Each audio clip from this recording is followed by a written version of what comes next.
Hello and welcome to Take Control of Your Career. Today, I am joined by Stacy Sherman. She is the Director of Customer Experience at the Schindler Elevator Corporation, and she's also a keynote speaker, author, and founder of DoingCXRight.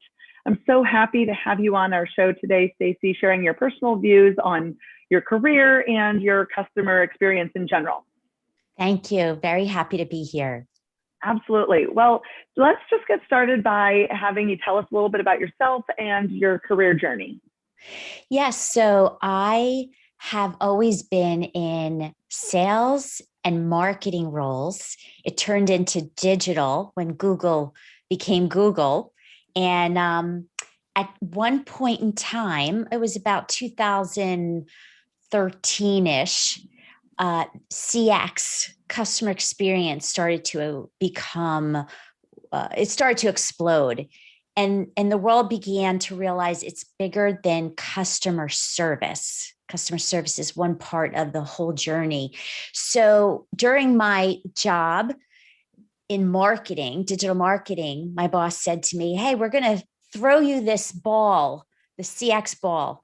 And I'm like, "Well, what is that?" And they said, "We don't really know. Let's go figure it out." Go figure it out. Awesome. So that's really the start of the journey of customer experience, and how do you leverage the voice of the customer at every interaction point to make sure you're making the right decisions that meet their needs. And great. And so it's like that's your North Star, is the voice of the customer. Yes. And one last thing is the go figure it out, because that paved the way for all the other things that happened in my journey where I didn't know the answer and I had to figure it out. Awesome. Well, that's a great place to start. And we had the opportunity to get to know each other when you were a participant in one of our Women in Leadership programs. So what were a couple key takeaways that have positively impacted you in your career through that process? Yes, it's a wonderful program, and there's a lot I gained from it. First of all, in my career, I've never formally had a mentor. I've had one informally, but the beauty of this program was really having a mentor, I should say mentors, plural. And what it did for me and others is help to build confidence, believe in yourself, know your why, and then really build upon that, including the art of networking. I've always been a networker, but what it did was it helped me on the inside of the company lose the fear to be able to go to people I don't work with every day to understand, what do you do? I want to learn more. And that there's so much value in that I don't think we do enough of. So networking, confidence, defining your purpose, knowing your brand, those are really important that you could take anywhere. Absolutely. Love how you pulled all of that together. And one of the things that really resonated with me when you were talking about the networking is how so often women, especially, might be a little bit more afraid to reach out of their immediate circle and make those asks, especially of senior leadership. And one of the things that I see is that women are great at building relationships, but maybe not as good as our male counterparts as leveraging those relationships for the benefit of our career. So maybe just since that one stuck out so much to you, is there an area where you can remember where it's like, yes, here's something that I did that positively impacted your next step? Yeah, well, I think it comes down to people. Like, we're all people. We have these fancy titles, and others do, but it doesn't mean that they're not reachable.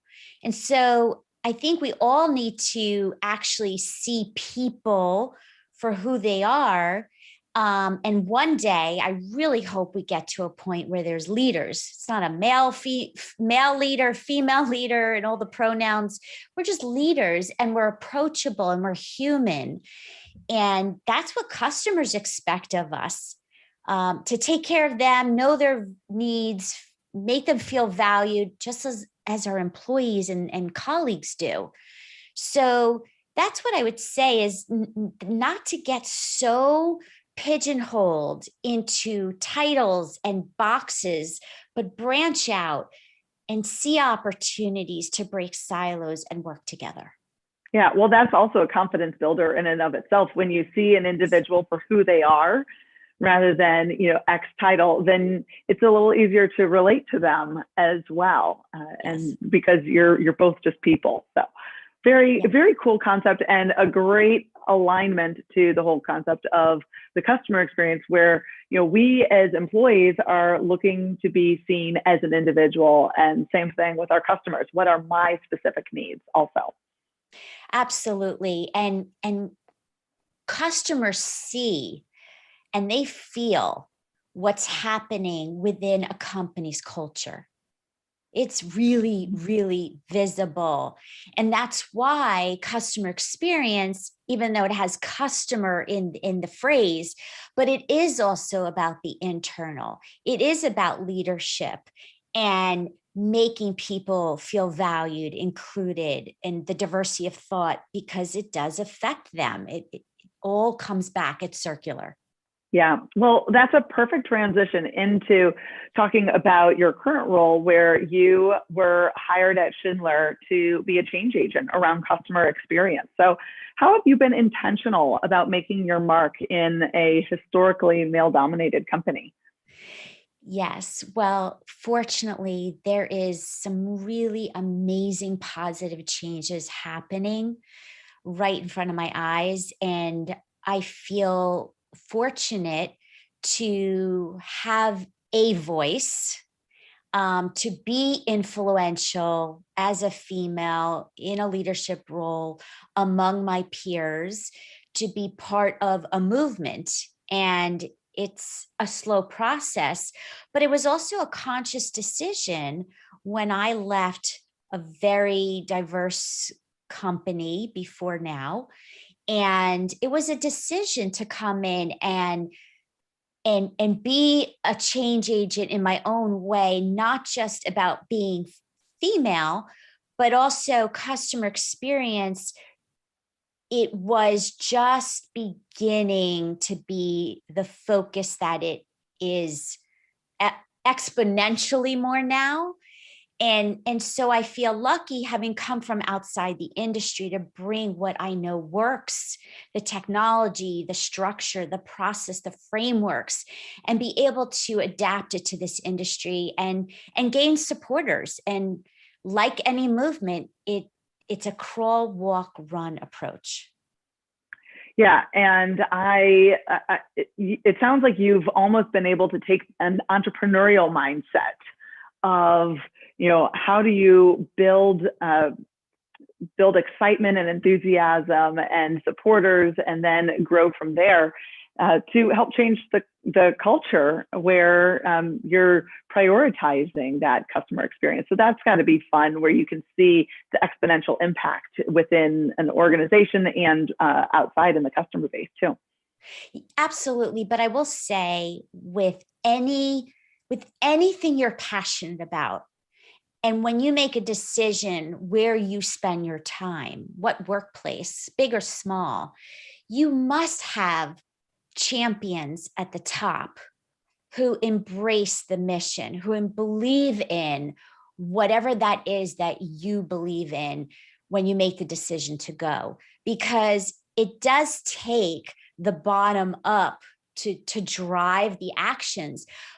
But without the executive level really buying into whatever that is, that's golden. I mean, that's what really makes it happen. It's top down, bottom up. And that's whether it's safety, whether it's customer excellence, whether diversity inclusion, it's all of this.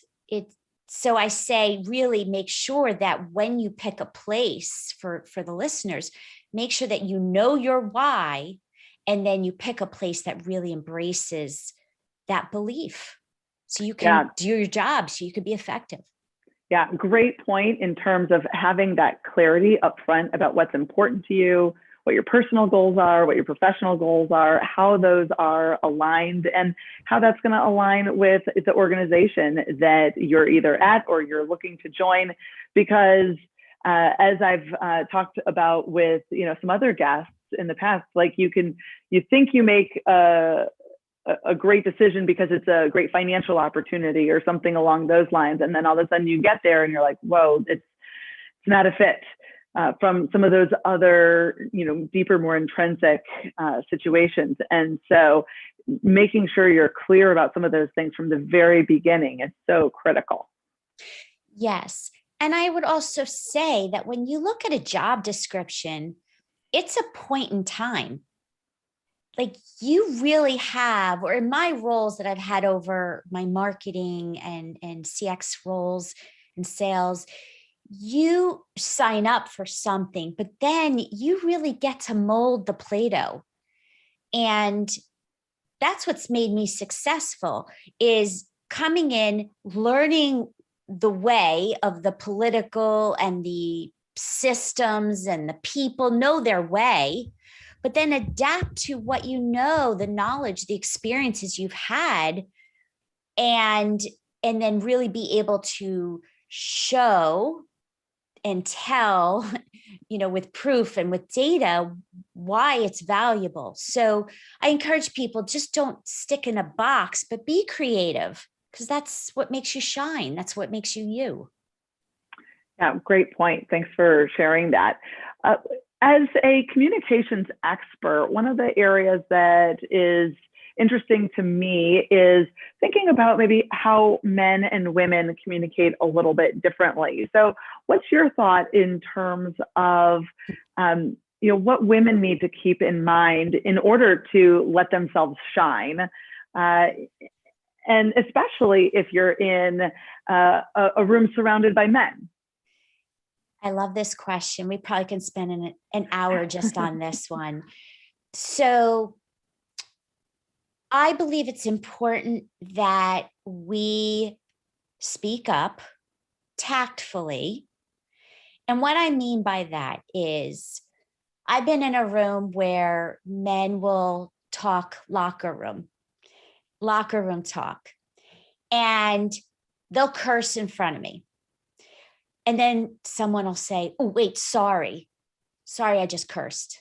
And I'll say, no. The cursing doesn't bother me at all. In fact, come to my house, you'll hear a lot of it. It's you saying sorry to me, right? The female in the room, that's what bothers me. So either do you say that? Have you told men that? I do. Mm-hmm. And friendly, and I mean it authentically. Like, you're not wagging your finger at them. No, I'm saying, like, I'm helping them know what to do differently, because either don't say it at all or treat me like everybody in the room, but pick a side, pick a choice. But when you say sorry and then treat me like I'm different, that's where I feel like, no, that's not cool. So it's just one example. Speak up, but do it in the right way where people aren't defensive. They hear you as helpful. Yeah, great point. So one of the things, speaking of locker room, that I am aware of your background is that your mom was one of the first women on the trading floor in Wall Street back in the day. So she was a tremendous role model for you. So share with me some of the key lessons that she taught you that you've taken into your career. Oh, that's another hour session. So yeah, it started with my grandparents. My grandmother was a certified accountant at a time that was just not heard of. And I have gratitude to my grandfather, because he really supported her, and he stayed home and allowed her to go thrive, go get educated. So that's the background of my family. And then my mom and her sisters became certified accountants. Again, at that time, it wasn't really common. And then my mom was one who left the field of accounting and went to Wall Street. So again, left a male field and then went to American Stock Exchange among the first women there. And I remember as a kid visiting her all the time. I didn't notice then what I do now when I reflect back of that there was really hardly any women. I think there was like a bathroom, maybe a half a bathroom there, and a women's room, I should say. And she taught me that it's okay to be the minority in the room and to be strong and to have confidence and know how to know yourself enough, what you're good at, and be a lifetime learner. So you're never done. But at the end of the day, she really showed me that show up and build the trust, and you could go far. Good lessons learned. Show up and put the effort in. So that's a great thing to pass on to your daughter. So, continuing with some of the diversity and inclusion conversation, I know that's a topic that you're really interested in. Tell me about how that ties into customer experience and how those are interconnected. Yes. So I'll admit, I'm still getting educated. I thought I knew a lot when I just graduated a certification program from University of South Florida. I realized how much I didn't know. I realized how much I didn't see. And I believe that we all have to admit that because there's so much to know and learn. And I really respect the people that can call out what we don't see in a private nature. And so why does it matter? It matters because as a boss, as a colleague, as a friend, and our customers who we build relationships with, they are diverse. So it's about humans. It's not even about, again, the titles. Yeah. It's the people we interact with. They're different. So if we are not aware and learn the differences and appreciate those differences, then you're going to end up behind. One thing to add to that, which I love the movement that's happening in companies. So it's no longer, it used to be just a blanket statement in December, Merry Christmas to everyone. It then shifted to Happy Holidays, but now it's not even that. It's the holiday of each person and people saying, teach me your holiday. I want to celebrate your holiday. No more blanket statements, but let's acknowledge each other. That I love. That's driving the movement. Yeah, well, it comes back to the same topic we were just talking about, whether it's treating a customer as an individual, treating an employee as an individual. As you build your leadership skills, understanding what is it that Stacy in particular needs to feel valued and part of the team, and what does she need in order to grow, and how do you provide something different to Stacy than to Lauren, for example. Yes. And it's really, really coming through as we transition out of COVID, because I'm seeing that even my own team, that they have different needs. They have absolutely different backgrounds, and some people need more hand holding, and some people are like, listen, let me be, I'll give you the bottom line. And so respect for and encouragement for what they need, how they need it. And that builds loyalty and trust. And then they do customer experience right, even when the boss isn't looking. Especially when, yeah, great. Speaking of customer CX right, you have a big job at a big global company, and yet you have also put a lot of time and effort into your own personal brand. through blogging, and you've done some videos and speaking with Doing CX Right. So tell me how you've gone about that. I think it's really inspirational for a lot of people out there that are figuring out, how do I exhibit, my own passions, both in the workplace and outside as well. Yeah. So I encourage people to know their why. And what's your why? My why is really about bringing connections. I'm a connector, bringing people together for the common good. I've seen too many times in my life where, as a customer, I'm extremely frustrated when I didn't have to be in shopping or interacting with a brand. It makes me nuts. Yeah. And then as a professional, I've experienced too many times where I've not been included and invited to the room.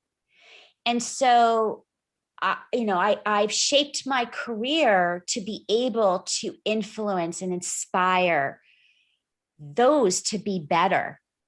That's my career.